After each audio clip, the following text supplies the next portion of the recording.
So what you find all around the planet are thousands of structures like this. Puma Punku, the pyramids, Nan Madol, 500 million tons of quarried basalt brought from several miles across mountains in Micronesia, one of the most remotest places on Earth. Puma Punku, Bolivia, 17,000-year-old city of Tiwanaku in Puma Punku, where you have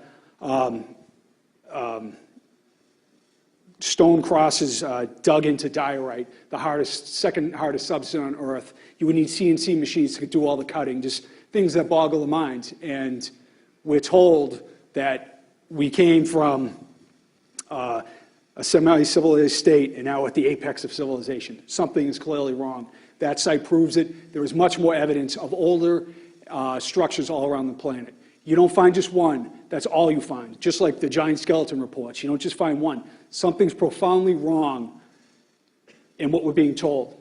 And I think it's obvious by all the interest here and all the people here. You know you've been lied to, you're irritated, and you're sick of it, It could be the Fed, it could be the military-industrial complex, whatever it is. It's beyond parties. It's about humanity and wanting to create a civilization of love and connection versus fear and separation, quite honestly. And that's why all these systems that don't work appear to be crumbling before our eyes, which is a good thing. So, and I also, tonight, I'd like to thank my friends and family. We're all part of this whole research project, although I'm the one talking all the smack. We work together to do all this, and it's really nice to have support, and I'm thrilled that everybody's here. I think it's great. And, this is something we can all take part in. Don't believe what you're told. Get out in the woods. Do whatever you want to make this reality more known. And I'll take questions, but I thoroughly appreciate everybody coming here. So that was Jim Vieira. He's a stonemason. Yeah, he said giants. Believe it or not, we're going to get into that. You're really going to freak out. I mean, there is a conspiracy in science going on. So I'm going to go with a little more rhetoric tonight instead of with like Lloyd Pye was the last orator, last speaker,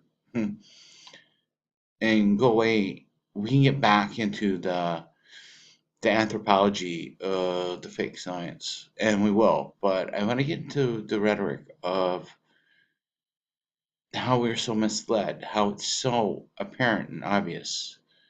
So without any delay, let's continue. Okay, so the topic for tonight, as we've been discussing for the past few weeks, is the intervention theory of human origins. And tonight what I'm going to be doing is just trying to impress upon people just how vast of a field of subject matter this really is by talking about much of the research that goes along with this area of inquiry. And of course, over the past few weeks we've been talking about the polarizing dialectics when it comes to human origins and how the vast majority of the human species falls on one side of this equation or the other, on one side of this divide on the other, I should say. This very polarizing divide, and it's very deliberately constructed to be polarizing so that it keeps people in one form of brain imbalance or another, whether they subscribe to the Darwinian quote-unquote evolution paradigm. It's not evolution at all. It's essentially struggle for survival paradigm. That's really what it should be called. The Darwinian struggle for survival paradigm. Or the Darwinian dog-eat-dog paradigm, maybe, would be a good name for it, but it's certainly not actual evolution, not real evolution, certainly not in any way that resembles truth. And I do not subscribe to this paradigm, as I don't subscribe to the creationist paradigm, the creationist dogma, which is, the exact polar antithesis.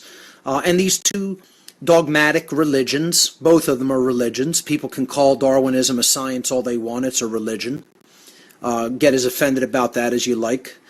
But The left brain approach, this Darwinistic religion, purports that matter is supreme, spirit is non-existent or completely insignificant. There's no underlying intelligence, true intelligence in nature.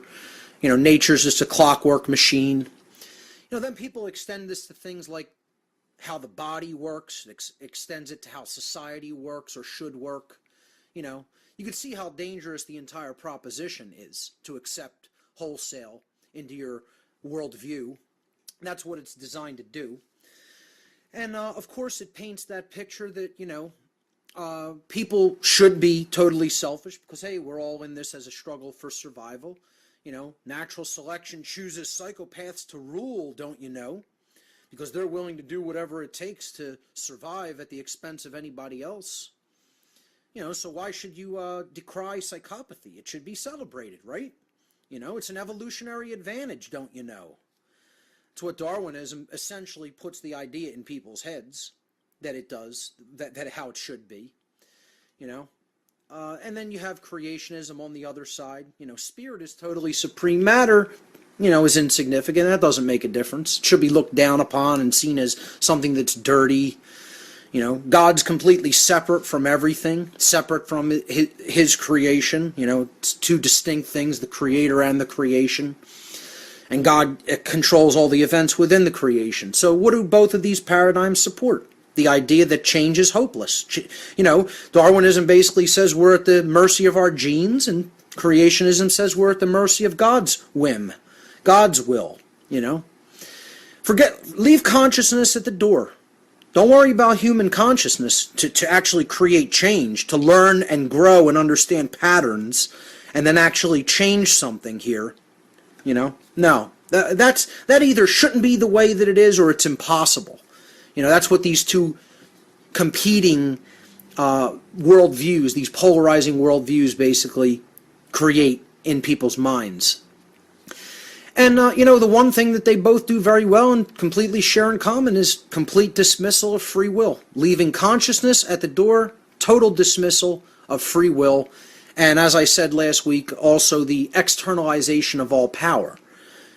Once again, either the genes have the power or God has the power, but forget human consciousness. There's no power in that. There's no hope for creating change in that. They're both victim mentalities. And yet, you go and try to explain that to most people. One, they don't understand that these are both victim mentalities at all. At all. They're totally tied to their respective religions, no matter what side of this polarizing dialectic people come down within, okay?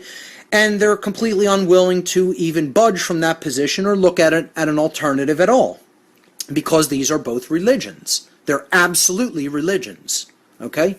So, we went into this and how this creates this schism in the brain, in fact, the actual brain physiology. Or you could even say maybe the schism in brain physiology leads people to accepting one of these paradigms or another. If they're super left-brained already, maybe they start to buy into Darwinism.